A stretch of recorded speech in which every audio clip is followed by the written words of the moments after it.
Hi everyone, hope you're doing well from wherever you're watching this channel, depending on your time zone. Now, we had mass action in this country, and we know very well how the demonstrators have suffered in the hands of police officers who handled them in a very inhumane, brutal way.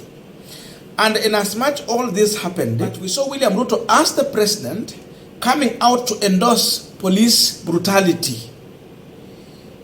He was happy on how demonstrators were handled. The killing, those who have been wounded by the gun, those who have been beaten thoroughly, their bones broken, just because they were telling the state that we are hungry. Ruto is encouraging police officers to continue with that kind of behavior. So that means that this was the order from State House, not elsewhere. He is in agreement with that. By endorsing it, it means he is the owner of that order. We saw Gachagua coming out. He is also in agreement. Police have done a good job. Now, Kithure Kindiki himself, when Azimio announced that on Wednesday we are back on the streets, he came out and warned people that they are going to crush anyone who will appear on the street. That means he's still endorsing police brutality.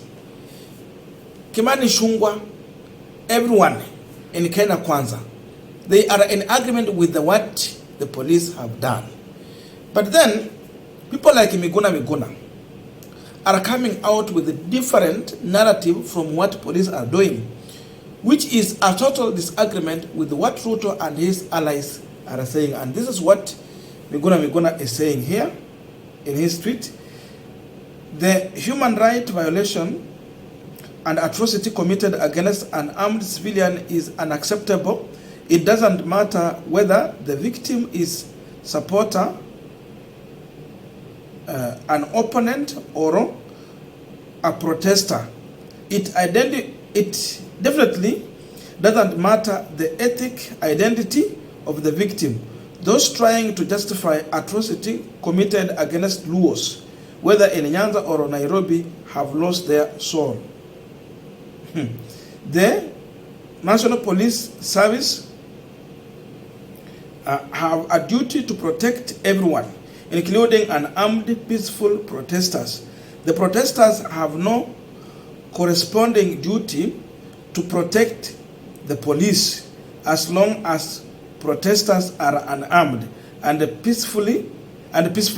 They have right to picket, including blocking road with their bodies. So Miguna Miguna is endorsing the issue of blocking the road. That is also a sign of protest, including even using their own body. No one should shoot at them. No one should brutalize them. That's Miguna Miguna. And this is what is ending by saying, what protesters are not allowed to do is to cause destruction or death. If or when they do so, like some of them have done in the past, as much care as possible should be taken to prehend and charge them, not to mayhem, torture, or kill them. That is Miguna Miguna. Now, if Miguna Miguna is saying this, then the man who normally speaks what Ruto would want to say, but because of his position he cannot speak, spoke yesterday. And it's very clear. According to Oscar Sudi, Ruto is dealing with the demonstrators properly. He's now using the sword, and that's what they were waiting for. In fact, he's saying if he was the one, he would have dealt with the protesters decisively.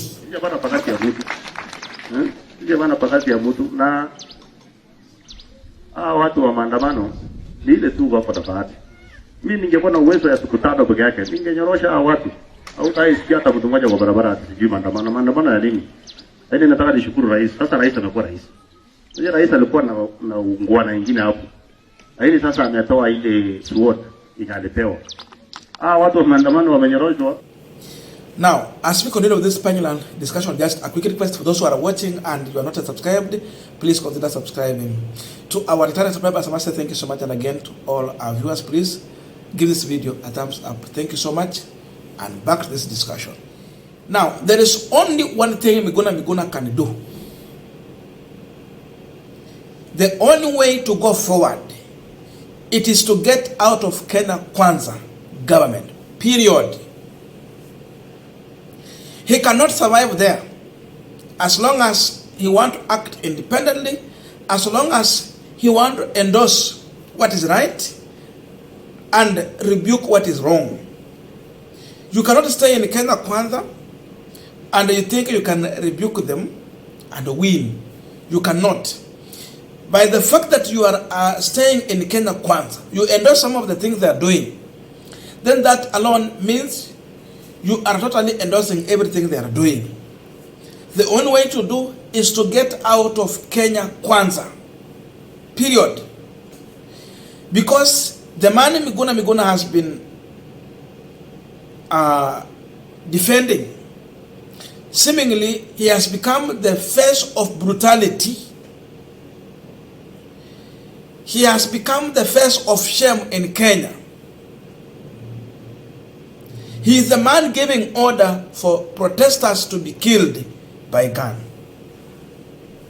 He has endorsed police brutality. How do you continue to defend such a person? So it's just a matter of time. Miguna Miguna will be pissed off and he will get out of Kenya Kwanza. What he might be looking for is just a formula. But seemingly everyone in Kenya Kwanza is in agreement with William Ruto. From Oscar Sudi, the spokesperson, to other individuals, senior officials in the government, from cabinet to parliament. They are all in agreement. They are endorsing police brutality. The mayhem, the torture people have gone through, they don't care. They are endorsing it. But Miguna Miguna is against this. If you are against what Ruto is doing, the only way to wash your hands clean is to get out of Kenya Kwanza and come on the side of the people. You can't continue to stay with the tormentors and think that you are going to defend the people who are being persecuted. The only way to do it better is to distance yourself from the tormentors, period. So Miguna Miguna, you cannot serve two masters at the same time. What he's speaking is right. But what you need to do, even politically, for him to thrive, if you want to, he just needs to get out of Kenya Kwanza. The question is, what value is he even getting politically? What mileage can he get when he's there? If you can go to Kisumu and you get blocked, you cannot address people. You are just like Mburukenge. Then you come on Twitter, you want to speak for William Ruto.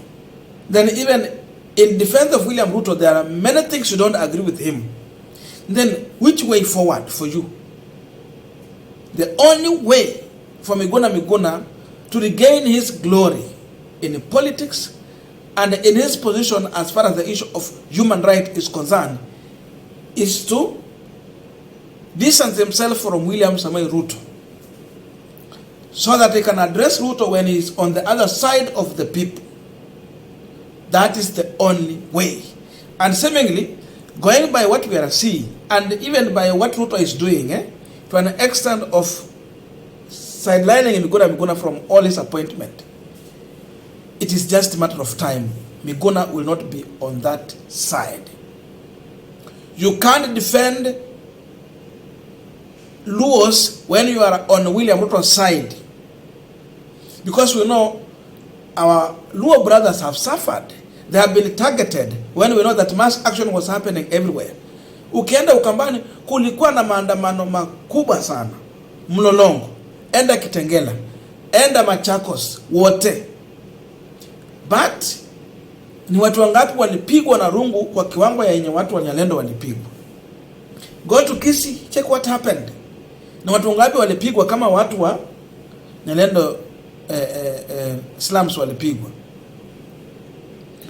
Go to Western, there have been mass action from Busia, Kakamega, hata Vihiga huko kwenye wanafungia sote ndio Ruto akuje. Why target Luos? So you cannot defend Luos when you are on the side of the tormentor. Period. No wonder people like Jalang, and we will talk about this, are silent. Wale watu wote wanatoka kwa ODM wakaingia kwa Kenya Kwanza, wakati Wajaluo wamekuwa wakipigwa kwa mikono ya polisi, wote mpaka saizi wamenyamaza. Wale wanapata appointment kwa serikali ya Ruto, Raymond Omolo, PS, the man who is sitting on the system, and the rest are silent. Even when there is a border dispute hapa Kisumu, Sondo, he is silent because he is supporting impunity. So for Miguna to stand and his voice be heard very clear and to be taken serious, he must get out of those who are endorsing those heinous act. But as long as he's still there, he is not making sense. So with all this, we are seeing a Miguna who is coming out more bold and to start telling Ruto the truth. With time, Miguna will be out of Kenya Kwanza. Simple as that.